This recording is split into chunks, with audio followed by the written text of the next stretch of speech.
Jerusalén, invierno del año 28. La temperatura nocturna desciende a 4 grados centígrados. El viento helado del desierto de Judea atraviesa las calles estrechas como cuchillos invisibles. Dentro de una casa humilde de piedra en el barrio bajo, una familia entera se aprieta bajo mantas de lana áspera temblando. No hay calefacción central, no hay termostato en la pared, no hay radiadores de aceite ni estufas eléctricas. Solo existe el frío penetrante de la noche y la ingeniosidad humana desesperada por sobrevivir hasta el amanecer. Cuando pensamos en Jesús caminando por Galilea o predicando en las sinagogas, raramente nos detenemos a preguntarnos algo fundamental. ¿Cómo diablos no se congelaban? La imagen que Hollywood nos vendió es de túnicas blancas ondeando al viento, de noches estrelladas románticas junto al mar de Galilea, de fogatas pintorescas donde los discípulos cantaban himnos. Pero la realidad del frío en la antigua Judea era brutal, constante y potencialmente mortal. El invierno en Israel no es lo que imaginas. Sí, es Medio Oriente. Sí, hay desiertos. Pero Jerusalén está a casi 800 metros sobre el nivel del mar. Belén está aún más alta. Las montañas de Judea reciben nieve cada pocos años. Las temperaturas nocturnas en diciembre, enero y febrero regularmente caen por debajo de los 5 grados centígrados. Para una población sin calefacción moderna, sin aislamiento térmico en las paredes, sin ventanas de vidrio doble, sin ropa sintética que retiene el calor, esto no era un simple inconveniente. Era una amenaza diaria a la supervivencia, especialmente para los niños, los ancianos y los enfermos. La arquitectura de las casas pobres en Galilea y Judea estaba diseñada con una conciencia brutal de esta realidad. La mayoría de las familias vivían en estructuras de una sola habitación, construidas con bloques de piedra caliza, cortados localmente. Las paredes eran gruesas, de 50 a 70 centímetros de espesor, no por estética, sino por desesperación térmica. La piedra es un aislante terrible. Durante el día, absorbe el calor del sol mediterráneo hasta ponerse ardiente al tacto. Durante la noche, esa misma piedra irradia frío hacia adentro como un refrigerador invertido. Los constructores de la época entendían esto perfectamente. Por eso, las casas de los pobres tenían ventanas mínimas, pequeños agujeros cuadrados de apenas 30 por 30 centímetros, sin vidrio, solo cubiertos con telas gruesas o pieles de animales durante los meses fríos. Esto convertía el interior en una cueva oscura y húmeda durante el invierno, pero una cueva oscura es mejor que una tumba congelada. El techo era la parte más crítica de todo el sistema de supervivencia térmica. Olvida las tejas bonitas de las películas. El techo de una casa pobre era una construcción ingeniosa y desesperada de capas orgánicas. Primero vigas de madera de olivo o ciprés, caras y difíciles de conseguir, atravesaban el espacio de pared a pared. Sobre esas vigas, ramas más delgadas de árbol formaban una red. Sobre las ramas, una capa gruesa de juncos y paja trenzada. Y finalmente, la capa más importante, una mezcla de barro, paja picada y estiércol seco de cabra apisonada, hasta formar una pasta dura de 15 centímetros de grosor. Sí, estiércol. El mismo material que usaban como combustible, lo mezclaban con barro para sellar el techo. Cuando esta mezcla se secaba bajo el sol de verano, formaba una superficie casi impermeable y sorprendentemente aislante. Pero cada invierno, las lluvias torrenciales de la temporada de lluvias de Israel, que pueden descargar 500 milímetros de agua en pocos meses, erosionaban lentamente esta capa.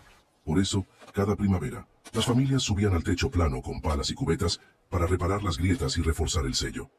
Este techo orgánico tenía una ventaja crucial: respiraba. Durante el día, permitía que algo de humedad escapara. Durante la noche, retenía el calor corporal de la familia dormida abajo. Era tecnología de baja eficiencia, pero era la diferencia entre la vida y la muerte. Ahora viene la pregunta central. Sin chimeneas modernas, sin estufas de hierro, sin radiadores, ¿cómo generaban calor activo dentro de esas casas de piedra? La respuesta es tan simple que parece primitiva, pero su implementación era un arte de supervivencia refinado durante milenios. El fuego abierto en el centro de la habitación. En medio del piso de tierra apisonada de la casa, había un círculo de piedras, generalmente de 80 centímetros a 1 metro de diámetro. Este círculo no era decorativo, era el corazón literal de la casa, el lugar donde la vida y la muerte se decidían cada noche de invierno. Aquí, la familia encendía su fuego nocturno, pero no con leña como podrías imaginar. La madera era escasa y extremadamente valiosa en una tierra donde los bosques habían sido talados durante siglos para construcción y agricultura. Quemar madera para calentarse era un lujo que solo los ricos podían permitirse regularmente. La familia común, la familia de carpinteros como José, de pescadores como Pedro, de agricultores y pastores, quemaba algo mucho más abundante y mucho más desagradable: estiércol seco. Las tortas de excremento de vaca, cabra y camello, mezcladas con paja y secadas al sol durante el verano, eran el combustible estándar del mundo antiguo. Cada familia acumulaba durante los meses cálidos montañas de estas tortas secas, apilándolas contra las paredes exteriores de la casa o en pequeños cobertizos de piedra. Una familia promedio necesitaba entre 200 y 300 tortas de estiércol para pasar un solo invierno. Los niños, desde los 5 o 6 años, tenían la tarea de recolectar el estiércol fresco de los animales familiares o comunitarios, mezclarlo con paja, formar las tortas con las manos desnudas y ponerlas a secar en filas ordenadas sobre piedras planas.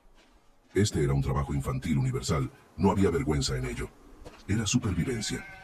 Cuando el sol comenzaba a ponerse y el frío descendía como una manta húmeda sobre Galilea, la madre o el padre de la familia tomaba las tortas secas y las colocaba cuidadosamente en el círculo de piedras. El encendido no era fácil, no había fósforos, no había encendedores de gas. Existían dos métodos principales. El primero, y más común, era mantener brasas del día anterior envueltas en ceniza dentro de una olla de barro. Estas brasas, si se mantenían correctamente, podían permanecer encendidas durante 24 horas. Se sacaban con cuidado, se soplaban hasta que brillaban rojas nuevamente, y se colocaban bajo las tortas nuevas con un poco de paja seca como iniciador. El segundo método, para cuando las brasas morían, era el doloroso proceso de fricción. Dos maderas duras, una con una ranura, la otra con una punta, se frotaban enérgicamente durante minutos hasta que el calor generado encendía virutas de madera seca o fibras vegetales. Este proceso podía tomar 10, 15, incluso 20 minutos de trabajo agotador. Perder el fuego era una catástrofe doméstica. Significaba noches sin calor, sin comida caliente, sin luz. Por eso existía una hermosa costumbre comunitaria que la Biblia menciona indirectamente. Los vecinos compartían fuego. Si una familia perdía sus brasas, mandaban a un niño con una olla de barro a la casa vecina para pedir carbones encendidos. Negarse a dar fuego a un vecino era considerado uno de los actos más crueles posibles. Era literalmente negarle calor y vida. Esta práctica comunal del fuego compartido formaba parte del tejido social que mantenía unidas las aldeas de Galilea. Cuando Jesús hablaba sobre ser la luz del mundo, sobre no esconder la lámpara bajo un cesto, sus oyentes no escuchaban una metáfora abstracta. Escuchaban una verdad práctica y urgente. La luz y el calor eran recursos preciosos que debían compartirse, no acapararse. Pero el fuego de estiércol presentaba problemas severos que afectaban la salud de cada persona en esa habitación. Primero, el humo. Sin chimenea, todo el humo del fuego subía directamente al techo y llenaba la habitación. El techo orgánico de paja y barro permitía que algo del humo se filtrara lentamente hacia afuera, pero la mayor parte quedaba atrapada dentro, formando una nube gris y acre que flotaba a la altura de la cabeza. Por eso durante el invierno, las familias vivían en una neblina constante de humo. Los ojos lloraban, las gargantas ardían, la tos crónica era universal. Los estudios modernos de poblaciones que aún viven de esta manera muestran tasas altísimas de enfermedades respiratorias, infecciones pulmonares crónicas y daño permanente a los pulmones. Vivir en una casa con fuego abierto de estiércol durante 30, 40 o 50 años equivalía a fumar 2 paquetes de cigarrillos diarios. La expectativa de vida en la época de Jesús rondaba los 35 a 40 años.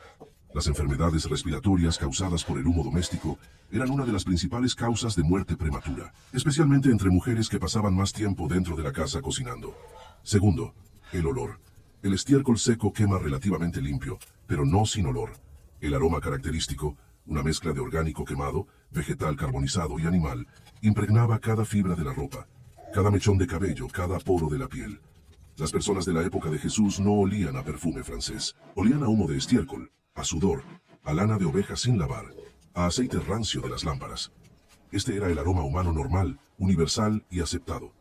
Cuando leemos en los evangelios que una mujer derramó perfume costosísimo sobre los pies de Jesús, parte del escándalo era precisamente ese. El perfume era un lujo extremo en una sociedad donde todos olían a fuego y trabajo. Ahora, imagina la escena nocturna completa. La familia entera, entre 5 y 10 personas dependiendo de los abuelos y nietos, se reúne alrededor del círculo de fuego. El fuego arde bajo, sin llamas altas, solo brasas rojas brillantes que emiten un calor radiante débil pero precioso. A 1 metro del fuego, el calor es agradable. A 2 metros, ya apenas se siente. A 3 metros, en las esquinas de la habitación, el frío de la noche todavía reina.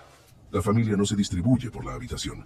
Se apiña, literalmente pegados unos a otros, formando un círculo apretado alrededor del fuego. Los niños pequeños están más cerca, junto a la madre. Los adultos forman la capa exterior, sus cuerpos bloqueando el aire frío que se cuela por las grietas de la puerta y las ventanas cubiertas. Están sentados sobre esteras de paja o juncos trenzados, la única separación entre sus cuerpos y el piso de tierra fría. Sobre sus hombros mantas de lana de oveja sin lavar, gruesas, pesadas, que huelen a animal y a grasa de lanolina. Estas mantas no eran suaves como las nuestras, eran ásperas, picaban la piel, pero retenían el calor corporal de manera efectiva. Las familias más pobres compartían mantas. 2 o 3 personas bajo la misma manta, sus cuerpos presionados juntos para máxima retención de calor. La privacidad no existía. El pudor era un lujo. La supervivencia requería contacto físico constante. La comida de la noche se cocinaba sobre este mismo fuego central. Una olla de barro, negra de hollín acumulado durante años, colgaba de un trípode de hierro sobre las brasas. Dentro, un guiso simple, lentejas, cebada, nabos, tal vez un trozo pequeño de pescado seco o carne, si era día de fiesta. Este guiso se cocinaba lentamente durante horas, llenando la casa con un aroma que parcialmente disimulaba el olor del humo. Comer era un acto comunitario y térmico. La familia compartía un plato grande común, sumergiendo pedazos de pan plano en el guiso caliente. El pan servía como cuchara y alimento a la vez. La comida caliente en el estómago proporcionaba calor desde adentro, elevando la temperatura corporal central y haciendo soportable la noche venidera. Por eso la cena era la comida más importante, no solo por nutrición, sino por termorregulación. Un estómago lleno de comida caliente significaba 2 o 3 horas más de calor corporal antes de que el frío penetrara hasta los huesos. Después de comer, la familia no se quedaba despierta mucho tiempo. El aceite para las lámparas era caro. Una lámpara de aceite pequeña del tamaño de tu mano, con una mecha de lino flotando en aceite de oliva, proporcionaba una luz temblorosa, equivalente a una vela moderna. Consumía aproximadamente 20 mililitros de aceite por hora. Para una familia pobre, mantener una lámpara encendida toda la noche era un gasto insostenible. El aceite de oliva no era solo para luz, era alimento, medicina, moneda de intercambio. Gastarlo en iluminación nocturna era un lujo.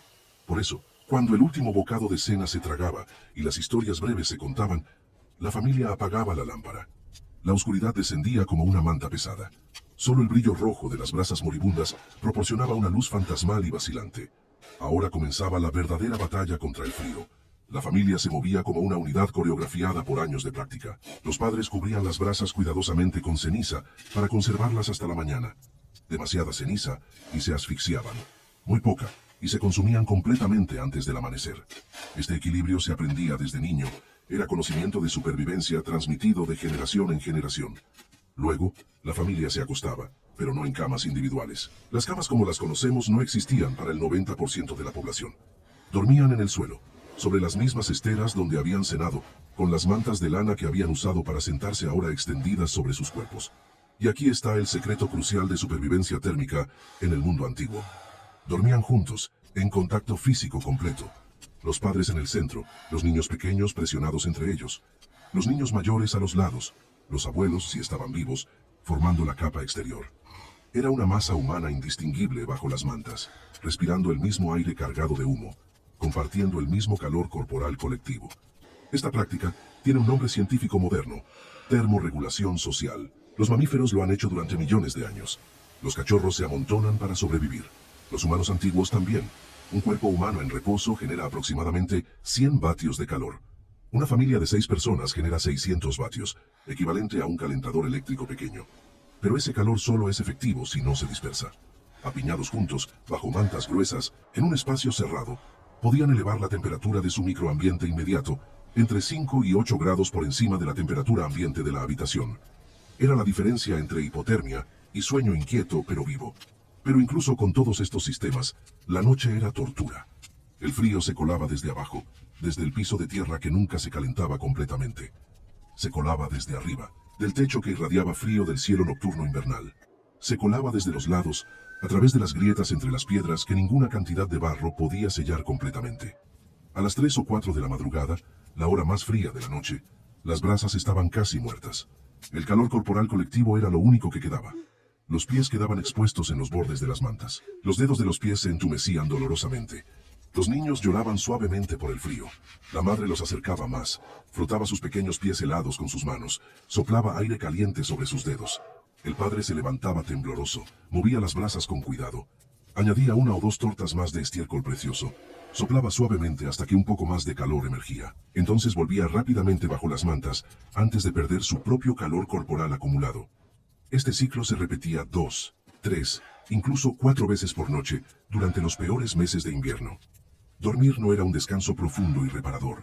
Era un estado de semiconciencia incómodo, interrumpido constantemente por el frío, por la tos, por el movimiento inquieto de cuerpos apretados, buscando posiciones menos dolorosas. Por eso, cuando el primer rayo de luz gris del amanecer se colaba por la pequeña ventana cubierta, la familia entera se levantaba inmediatamente. No porque estuvieran descansados, sino porque quedarse acostado en el frío era insoportable. El movimiento generaba calor, el trabajo generaba calor, vivir era moverse. Ahora necesitamos hablar sobre los ricos, porque no todos sufrían igual. Las familias acomodadas, los comerciantes exitosos, los sacerdotes del templo, los recaudadores de impuestos como Zaqueo y especialmente la aristocracia herodiana, tenían acceso a tecnologías de calefacción significativamente superiores. Las casas de los ricos eran arquitectónicamente diferentes. Tenían múltiples habitaciones, no una sola. Tenían patios interiores abiertos que permitían que el humo escapara más fácilmente y, más importante, tenían algo que las casas pobres nunca tenían: pisos de mosaico sobre cámaras de aire caliente. Este sistema, heredado de los romanos y llamado hipocausto, era la calefacción central del mundo antiguo. Funcionaba mediante un principio ingenioso. Debajo del piso de mosaico hermoso que caminabas, había un espacio vacío de 40 a 60 centímetros de altura, sostenido por pequeñas columnas de ladrillo o piedra. Este espacio subterráneo estaba conectado a un horno exterior, donde esclavos o sirvientes mantenían un fuego constante de madera o carbón. El aire caliente y el humo fluían horizontalmente a través de este espacio subterráneo, calentando el piso de arriba desde abajo. Caminar descalzo sobre un piso de hipocausto era como caminar sobre una manta eléctrica suave. Las habitaciones se mantenían a temperaturas de 18 a 22 grados centígrados, incluso cuando afuera había nieve. El humo, en lugar de llenar la habitación, era canalizado a través de conductos en las paredes y salía por chimeneas en el techo. El resultado era calor sin humo, comodidad sin tos, lujo sin sacrificio respiratorio. Pero este sistema requería cosas que el 95% de la población no tenía: dinero para construirlo, espacio para instalarlo, combustible abundante para mantenerlo, y mano de obra para operarlo. Un sistema de hipocausto podía consumir el equivalente a 50 o 60 tortas de estiércol por día en madera de calidad. Eso era más combustible del que una familia pobre usaba en una semana entera. Por eso, cuando Jesús hablaba sobre las casas de los ricos, sobre los que vestían ropas finas y vivían en palacios, parte de lo que estaba señalando implícitamente era esta: los ricos dormían calientes, los pobres temblaban. Las ropas también marcaban una diferencia brutal en la supervivencia invernal. La túnica simple que vemos en las pinturas religiosas era adecuada para el verano, pero mortal en invierno. Durante los meses fríos, las personas se vestían en capas múltiples. Primero, una túnica interior de lino o lana fina, pegada al cuerpo. Sobre eso, una o dos túnicas más gruesas de lana sin lavar. Sobre todo, el manto, una pieza grande de tela rectangular, generalmente de lana gruesa, que se envolvía alrededor de todo el cuerpo y se aseguraba con un cinto. Este manto servía como abrigo durante el día y como manta durante la noche. De hecho, la ley mosaica en Éxodo 22 específicamente prohibía tomar el manto de un hombre como garantía de deuda si no se le devolvía antes del anochecer, porque sin su manto, el hombre pobre no tenía cómo protegerse del frío nocturno. Era literalmente una cuestión de vida o muerte. El manto era sagrado, era supervivencia. Los pies eran especialmente vulnerables. Las sandalias, el calzado estándar, dejaban los dedos expuestos. En invierno, las personas envolvían sus pies con tiras de tela o cuero antes de ponerse las sandalias, creando un calzado improvisado más cerrado. Los pastores que pasaban noches enteras afuera vigilando sus rebaños usaban botas rudimentarias de piel de cabra con el pelo hacia adentro, atadas con cuerdas de cuero. Incluso así, la congelación de dedos de manos y pies era común. Perder dedos por el frío no era raro entre los pobres y los trabajadores del campo. Había también prácticas desesperadas que hoy nos parecen extrañas, pero que tenían lógica térmica. Durante las noches más frías del invierno, especialmente en las regiones montañosas de Judea, algunas familias traían sus animales domésticos dentro de la casa. Cabras, ovejas, incluso un burro. Si tenían uno, dormían en un nivel inferior de la casa o en el mismo espacio que la familia, separados solo por una pequeña pared baja o una diferencia de nivel en el piso. ¿Por qué? Porque los animales generan calor corporal masivo. Una cabra genera aproximadamente 150 vatios de calor. 2 o 3 cabras en la casa elevaban significativamente la temperatura ambiente. Sí, también elevaban el olor, el ruido y la cantidad de parásitos, pero nuevamente, la supervivencia superaba el confort. Cuando leemos que Jesús nació en un establo porque no había lugar en la posada, y que fue acostado en un pesebre, probablemente no debemos imaginar un granero separado como en las películas americanas. Más probablemente, era el nivel inferior de una casa típica de Belén. donde los animales se guardaban durante la noche, el mismo espacio donde cualquier familia pobre hubiera dormido junto a sus animales durante el invierno. María, José y el bebé estaban experimentando las condiciones normales de supervivencia invernal de los pobres de Judea. Los baños, cuando ocurrían en invierno, eran un evento traumático. La mayoría de las personas no se bañaban durante los meses fríos, excepto cuando la ley religiosa lo requería. El agua tenía que ser calentada sobre el fuego en cantidades pequeñas, luego vertida rápidamente sobre el cuerpo en un rincón de la casa, mientras la persona temblaba violentamente. No había toallas mullidas y calientes. Te secabas con una tela áspera y te vestías lo más rápido posible. Los niños pequeños, los enfermos y los ancianos simplemente no se bañaban en invierno. El riesgo de enfermarse por el choque térmico era demasiado alto. La limpieza se limitaba a lavar las manos, la cara y los pies cuando era absolutamente necesario. El resto del cuerpo permanecía sin lavar durante semanas o incluso meses. Esto también contribuía al olor característico de la época, una mezcla de sudor acumulado, humo, lana grasienta y piel sin lavar. Era el aroma de la humanidad premoderna, universal y aceptado. El amanecer era el momento de mayor alivio y mayor belleza. Cuando el sol finalmente aparecía sobre las colinas de Judea, sus primeros rayos tocaban las paredes de piedra caliza de las casas y comenzaban el lento proceso de calentar la piedra. Las familias salían de sus casas como animales saliendo de madrigueras, estirándose, tosiendo, parpadeando en la luz brillante. Se paraban de cara al sol, absorbiendo su calor con una gratitud que nosotros, con nuestra calefacción 24/7, no podemos comprender completamente. El sol no era solo una luz celestial metafórica, era literalmente el dador de vida, el calentador gratuito enviado por Dios cada mañana. Por eso tantas oraciones judías de la mañana alababan a Dios por la salida del sol. No era poesía abstracta, era gratitud concreta por haber sobrevivido otra noche helada. Cuando Jesús decía que Dios hace salir su sol sobre buenos y malos, estaba señalando el acto de gracia más democrático y esencial del universo. El calor del sol no discriminaba. Llegaba gratis para todos, ricos y pobres, justos y pecadores. Era la única calefacción garantizada que todos tenían. La próxima vez que leas sobre Jesús enseñando en una sinagoga durante el invierno, o caminando por las colinas de Galilea en diciembre, o pasando la noche en el Monte de los Olivos, recuerda esto. Él no tenía una chaqueta North Face, no tenía un saco de dormir de plumas, no tenía una botella de agua caliente o una fogata portátil de gas. Tenía un manto de lana, tal vez una manta compartida con los discípulos, y el calor colectivo de cuerpos humanos apiñados bajo las estrellas heladas. Él experimentó el frío que el 95% de la humanidad histórica experimentó.